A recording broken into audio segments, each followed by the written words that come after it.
Alright, so I'm gonna tell you about something that nobody warned me about when I moved to Japan. Something I kinda already figured, but once I actually moved here, I felt it. Like, I felt it.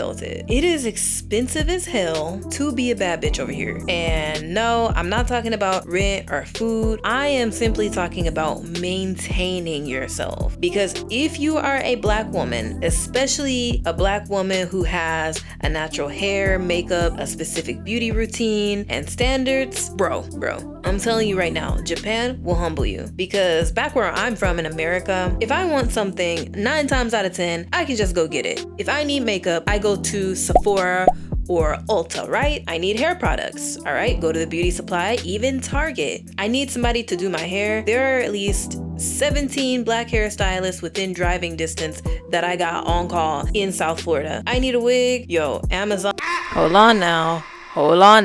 Listen, no. I did not mean Amazon. That was a mistake. See, I got one good wig from there like 5-6 years ago. But Amazon, they be fucking up. Now, Amazon, count your days. Beauty supply store, there are so many suppliers online that will have that wig at your doorstep within 1 to 2 days. Now in Japan, oh shit, my stomach hurt. All right, let's talk about it. What's up, YouTube? Welcome back to Celestial Lemonade. If you're new here, my name is Celeste, and on this channel, I talk about my experiences living abroad, dating, nightlife culture, and all the random shit that comes with being a black woman living in Japan. And today, I want to talk about something that maybe other creators talk about, but they don't really transparently talk about, because being cute is already expensive, but being a girl is already expensive, all right? To be cute, that's even more expensive. Being a black girl, there are additional fees. Now, before somebody gets offended, no, I'm not saying Japan is a terrible place for black girls to move to or live. That's not what I'm saying at all. I lived here for years. There are many things that I enjoy about living here. But there are certain things that you don't realize you're taking for granted until you leave the country that has them everywhere. And one of those things is being able to maintain yourself without needing to plan your entire life around it. Now, what do I mean by that? Well, being cute, being a bad bitch, that's already a job in itself. That's expensive shit. Now, I'm gonna start with hair, because if you're black, you already know where I am going with this.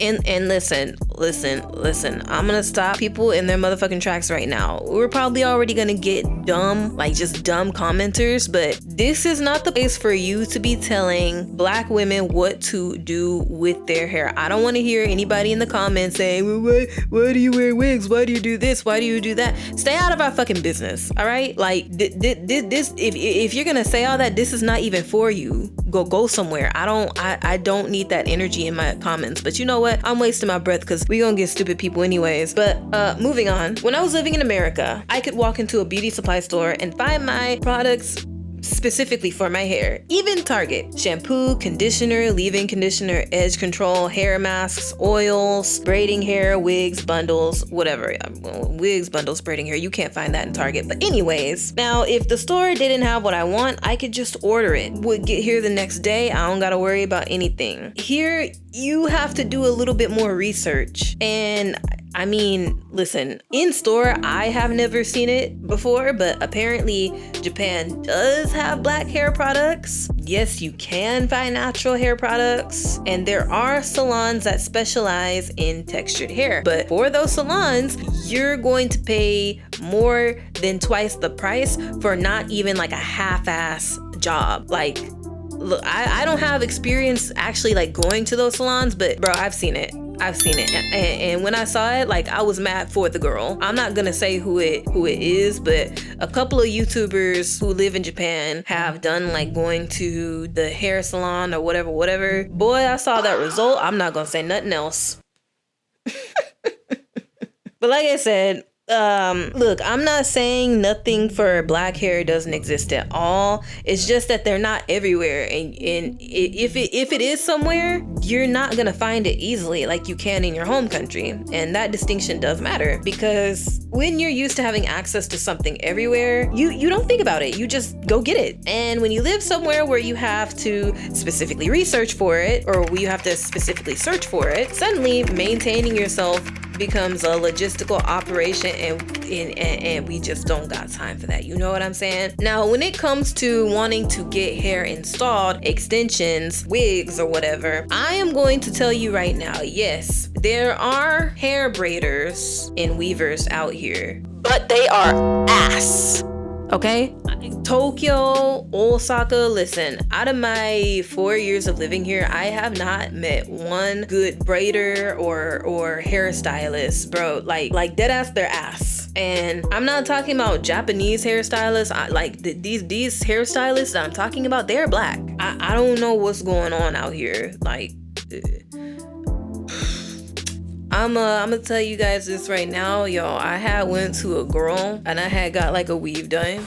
You know what I'm saying? I showed her a picture of what I wanted. Tell me why that shit set me forward a couple years and had my hairline receding. Why the hell is my hairline receding when I got a weave put in? Can somebody answer that question for me? Like, what the fuck was she doing? Seriously. Anyways, when it comes to protective styles, braid, weaves, natural hair, wig installs, if anybody can prove me wrong and you do know a good hairstylist, I mean, let me know. But it's just not the same level as accessibility that you would have in a place where there's a much larger black population, and that's not really surprising. You can't expect to have the average hairstylist to have extensive or good experience with every hair type in the world. But that doesn't make it any less frustrating when you are the person paying and sitting in the chair. And I don't want to pay for a receding weave. Now, natural hair is going to be your best friend out here, okay? Because nobody can braid or weave or install for shit, at least in my experience. And like when it comes to ordering a wig, you're gonna be waiting 3 weeks and some change for that bitch to get here. So natural hair has been my best friend out here. And here's the thing, people always ask me like, oh my gosh, did you get a perm? These are Japanese people. Did you get a perm? Like, girl, no, this is my hair. I just washed it and put product in it and styled it myself. That's it. And honestly, being a black woman living in Japan, if you are trying to save money, just do your natural hair, bro. This, I'm telling you, is going to be your best friend, because constantly paying somebody to maintain your hair is just going to get expensive, and then you're not getting what you pay for anyways. And if you don't know how to do your own hair, I suggest you start learning. For real, learn how to style those curls, girl, because your wallet is going to learn whether you want to or not. And once again, this is not pandering to those red pill like black men or men in general who be talking about like, ooh, why don't black girls wear their natural hair? Like, honestly, it's none of their fucking business. I am a black woman myself, and I'm just saying, like, you know, wearing your natural hair out in Japan, like, if you did not wear your natural hair before, like, it's just, I feel like it's just so, at least for me, I feel like it's just so much more comfortable and less money. No matter what hair type you have, like, I find that there are cute styles with every type of curl. Now, when it comes to wigs, like I said, like, that shit's expensive. Like, if you want a good wig, you're gonna be paying a pretty penny for that, because like wigs, a good wig at least is already expensive. Like in America, or I don't know about other countries, but like at least in America, I already know like a good wig is expensive. So like if you want a good wig shipped to you in Japan, you're gonna be paying that price plus more, like more than double. And listen.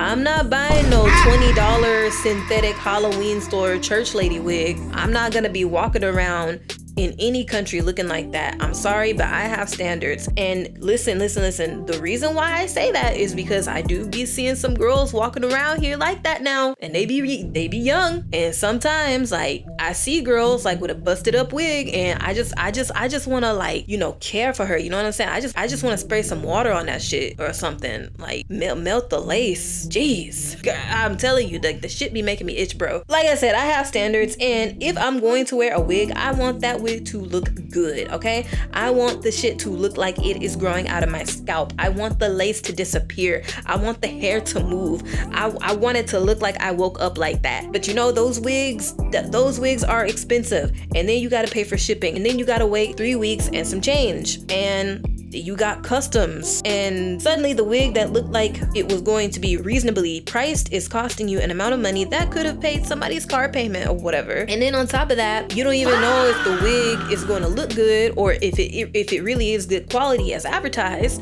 So if you need to return it, that's a whole nother process that's going to take another whole 3 weeks to even get your money back. Now with makeup, it's not any better. It doesn't get better, because yes, Japan does have makeup, okay? But you know, with our skin complexion, there are no options for that in the store. Yes, we can buy eyeshadow, eyeliner, and all the stuff on the surface, but you know, like shades of like blush and eyeshadow, I just feel like I have not seen one that works well with my skin complexion. And if you're used to specific brands, especially Black owned brands with a wide range of shades, your options are not going to, they just don't exist, okay? Fenty, Makeup Forever, Bobbi Brown. There are ways to get these products in Japan, but once again, it takes 3 weeks and some change to get here. And then like, you're not going to have the experience as if you walked into Sephora, finding your exact shade, swatching it, buying it, and then walking out happy. Sometimes you gotta order it, it's more expensive, and you gotta wait. And sometimes you get online and you're trying to figure out whether the shade is actually going to match you, because apparently we're playing Russian roulette with foundation and shit now. What the fuck? Now, I said this in another one of my videos before, but this is why, like, if you're a Black woman moving to Japan, I genuinely recommend you have a care package strategy. If your family back home is willing to send you things, absolutely use them. And have a schedule, like have something set up with them, because there are certain products that you already know work for your hair and skin. So don't move here and think, oh, I'll just figure it out when I get there. No, figure it out before you get here. Know what products you use, know what products you can't live without, and know where you're going to order from. Here's the thing, you can stock up when you first move here, but that shit's gonna run out. And you know, makeup, it doesn't stay like active forever. Like it's gonna expire at some point, you know? So I would say stock up, but you know, you can only go so far with that. And nothing hurts more than finding the perfect product and then you realize you only got 2 drops of that bitch left. And I think this is something people don't really talk about when they're moving abroad. You know, people always talk about the cost of living, they talk about rent, transportation, all that shit, but nobody really talks about the cost of maintaining the version of yourself that you're used to being. Because when you move abroad, you're not just moving your clothes, you're moving your lifestyle. And sometimes that lifestyle does not transfer easily. In America, I can be spontaneous. I can wake up and say, you know what? I want my hair done today. And there's probably someone who can do it 9 times out of 10. Here, I gotta search, I gotta travel, I gotta book ahead, I have to pay more, or I might just have to do it my damn self. So if you are a Black woman living in Japan and you are planning to move to Japan, here is my advice. Do your own hair and learn how to style your own hair. Figure out what products you absolutely cannot live without. Bring some with you. Have somebody back home who can send you a care package.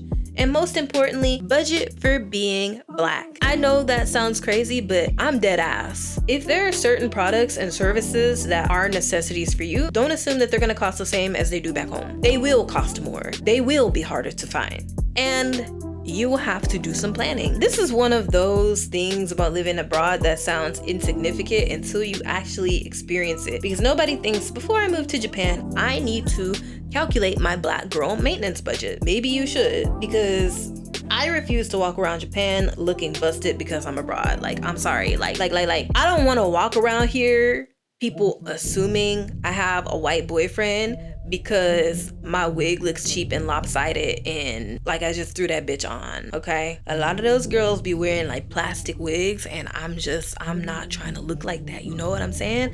I'm trying to look like these, okay? I don't want to look like these. I'm just saying. I'm still trying to be a bad bitch. I'm just doing it with international shipping. And honestly, that's an experience within itself. So if you're a Black woman living in Japan, I need to know, what is the one beauty or hair product or routine you absolutely cannot live without? Because I know I'm not the only one fighting for my life out here. All right, guys, that is it for today's video. See you in the next one. Bye.